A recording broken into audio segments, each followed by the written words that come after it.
Okay, Sideways Stories from Wayside School. We are on chapter 15. We've met Miss Gorf, Miss Jules, Joe, Sherry, Todd, Bibi, Calvin, Myron, Mauricia, Paul, Dana, Jason, Rundy, Sammy, and now we will meet Deedee. This story contains a problem and a solution.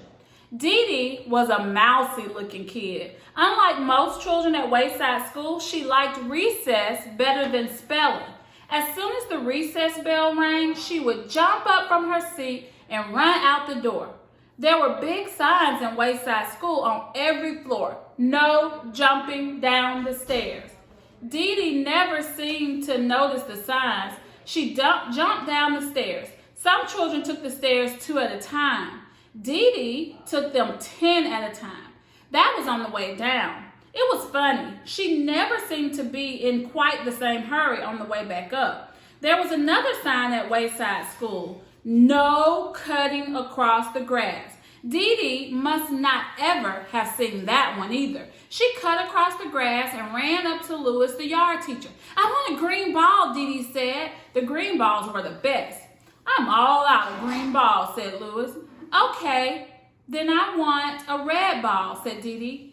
The red balls were just about as good as the green balls. They didn't bounce as high, but actually, sometimes you don't want a ball to bounce too high.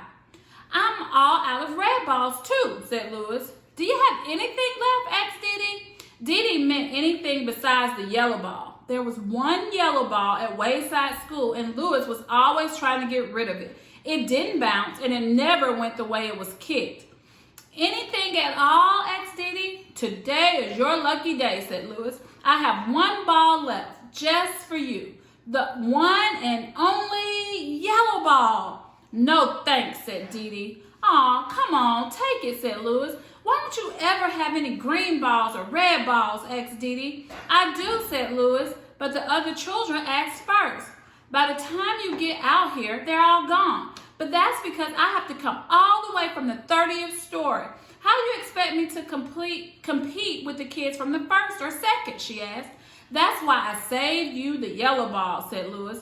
"Everybody wanted it, but I saved it just for you." "I bet," said Deedee. She took the yellow ball and bounced it on the ground. It stopped, dead with a thud.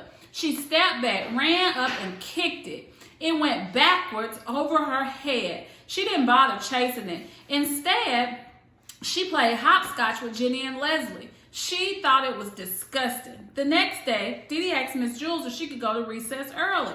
"Why?" asked Mrs. Jules.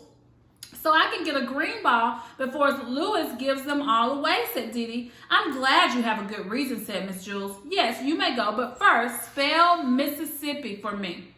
Spelling was not Deedee's best subject. By the time she finally got it right, she was 5 minutes late for recess. She jumped down the stairs, cut across the grass, and ran up to Louis. There were no green balls left. There were no red balls left either. However, there was still the yellow ball. Deedee played jump rope with Joy and Mauricia. It was no better than hopscotch. So Deedee's problem was to figure out a way to get a green ball or at least a red ball. You already know that this story also contains a solution. Deedee figured it out. See if you can too. Remember everything you know about Deedee, Wayside School, and Mrs. Jules. Hint, the next day, Deedee brought a cream cheese and jelly sandwich, some nuts, and shredded cheese in her lunchbox. Here's what happened. Just before recess, Deedee smeared the cream cheese and jelly all over her face. Then she stuffed her mouth with nuts and hung the shredded cheese from her nose. When she closed her eyes, she looked just like a dead rat. Todd was in on the plan. "Mrs. Jules," he called, "there's a dead rat in the classroom." Mrs. Jules was very put out. "I want that dead rat outside immediately." When Miss Jules said immediately, she meant it.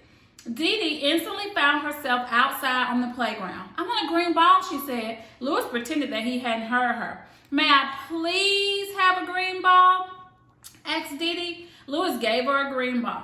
"I don't know how you did it, Deedee, but you're first today," he said. When Mrs. Jules found out that Deedee and Todd had tricked her, she sent Todd home early on the kindergarten bus. Deedee threw the green ball on the ground. It bounced 50 feet straight up in the air, and then she caught it. You don't like me, do you? She asked Lewis. Sure I do, said Lewis. No, you don't, said Deedee. Yes, I like you, said Lewis. No, you don't, Deedee insisted. Yes, I like you. I really do, said Lewis. Are you sure? Asked Deedee. Yes, said Lewis. Don't you believe me? I guess so, said Deedee. Do you like me? Asked Lewis. You bet, said Deedee. You're my best friend. Terrific, said Lewis. I always wanted to be best friends with a dead rat. Dum, dum, dum. Tune in next time for chapter 16. DJ.